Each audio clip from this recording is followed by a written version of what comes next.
میرا غفلت میں ڈوبا دل بدل دے، خدایا فضل فرما دل بدل دے۔ اور کچھ ایسے لوگ ہوتے ہیں کہ جن پر اللہ کو پیار آ جاتا ہے، ان کی اپنی طلب نہیں ہوتی تو اللہ ان کو اپنی طرف کھینچ لیتے ہیں، لیکن جب اللہ ان کو اپنی طرف کھینچتے ہیں اور ان کو محبت نصیب ہو جاتی ہے، معرفت نصیب ہو جاتی ہے، تو پھر وہ مجاہدہ بھی کرتے ہیں، تو ان کو مجذوب سالک کہتے ہیں کہ سفر کا پہلا حصہ جذب والا تھا اور سفر کا دوسرا حصہ سلوک والا ہوا۔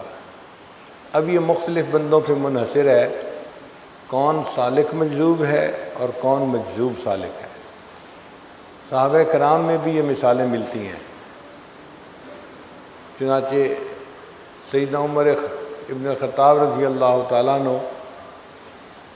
مجذوب سالک تھے، ان کو اللہ نے اپنی طرف کھینچا، ان کی اپنی طلب نہیں تھی، وہ تو اپنے گھر سے ننگی تلوار لے کے نکلے تھے کہ نبی علیہ السلام کو شہید کر دیں۔ راستے میں ایک صحابی سے ملاقات ہو گئی، سعید رضی اللہ تعالیٰ عنہ سے۔ انہوں نے پوچھا بھی تلوار لے کے کہاں جا رہے ہو؟ تو کہنے لگے کہ میں آج تمہارے نبی علیہ السلام کا کام تمام کرنے جا رہا ہوں۔ انہوں نے کہا ان کی بات تو بعد میں کرنا، تو اپنی بہن کا معاملہ تو دیکھ، تیرے بہن اور بہنوئی تو مسلمان ہو چکے۔ یہ سن کے عمر لیانوں کو بہت غصہ آیا، یہ کیسے ہو سکتا ہے کہ میرے خاندان کے لوگ ہوں اور میری اجازت کے بغیر یہ اسلام قبول کر لیں؟ چنانچہ وہیں سے بہن کے گھر پہنچ گئے، دروازے کے قریب ہوئے تو سنا وہ اندر کچھ پڑھ رہے تھے، آواز آ رہی تھی۔ دروازہ کھٹکھٹایا، بہن نے پہچان لیا کہ عمر لیانوں نے دروازہ کھٹکھٹایا ہے، تو اس نے وہ جو کتاب پڑھ رہی تھی یا لکھا ہوا جو کچھ تھا اس کو چھپا دیا اور ہسبینڈ کو بھی چھپا دیا اور دروازہ کھول کے بھائی کو اندر بلایا۔ عمر لیانوں نے پوچھا کہ میں نے سنا ہے کہ تم لوگ مسلمان ہو گئے ہو۔ تو بہن نے کہا کہ عمر اگر اسلام سچ ہو تو سچ کو قبول کرنے میں کیا رکاوٹ ہے؟ تو بڑا غصہ آیا، اتنی جرأت میری بہن کی کہ میرے سامنے بول رہی ہے۔ چنانچہ بہن کو چاہا کہ میں ماروں، اتنے میں بہنوئی بھی آ گئے، ان سے بھی یہی بات ہوئی، تو وہ تو مرد تھے بہنوئی، عمر لیانوں نے ان پر ہاتھ اٹھایا، ان کو مارنا چاہا۔ اب بہن نے اپنے شوہر کو بچایا،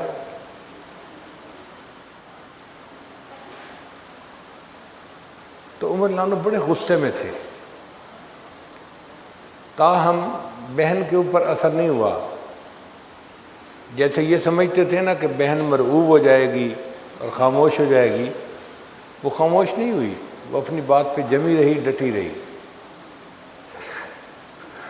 تو جب عمر لیانوں نے اپنے بہنوئی کو مارنا شروع کیا، اس وقت بہن نے جواب دیا، عمر جس ماں کا دودھ آپ نے پیا ہے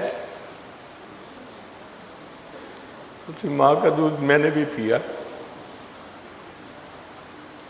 تو اگر اپنے دین پہ پکا ہے تو ہم نے جس دین کو قبول کیا ہے ہم بھی اس دین کے اوپر پکے ہیں، تو ہمارے جسم سے جان تو نکال سکتا ہے، ہمارے دلوں سے ایمان کو نہیں نکال سکتا۔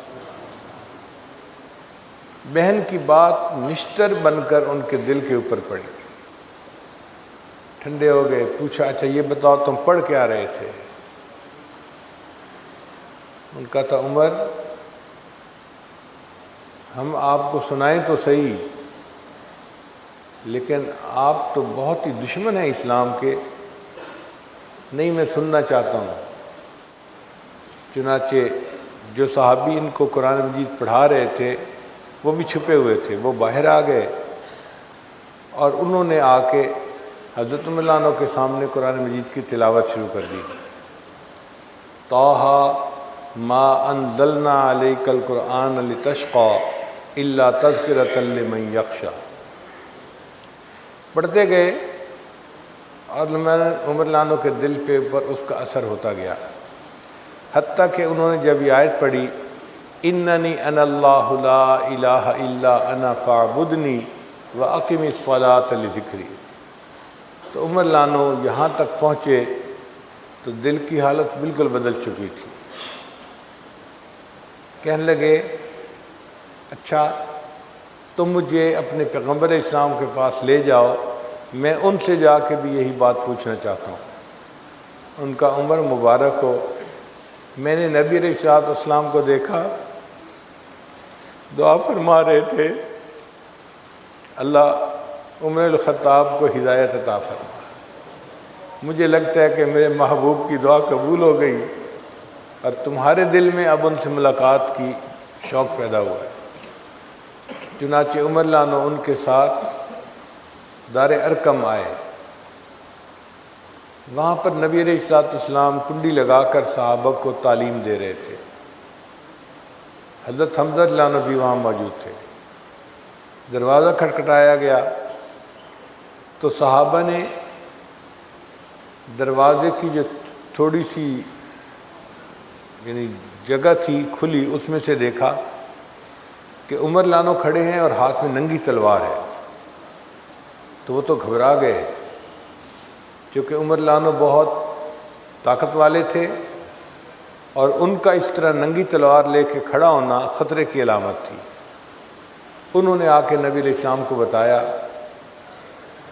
کہ اللہ کے حبیب صاحب یہ تو عمر الخطاب کھڑا ہے اور ننگی تلوار لے کے آیا ہے۔ پریشانی کی بات تو تھی ہی صحیح، لیکن سیدنا امیر حمزہ رضی اللہ تعالیٰ عنہ وہاں بیٹھے تھے۔ انہوں نے کہا کہ کوئی بات نہیں، تم دروازہ کھول دو، اگر اچھی نیت سے آیا ہے تو اللہ اس کو ہدایت دے گا، اور اگر یہ بری نیت سے آیا ہے تو میں اسی کی تلوار سے اس کا گلا کاٹ دوں گا۔ وہ بھی اسد اللہ تھے، اللہ کے شیر تھے۔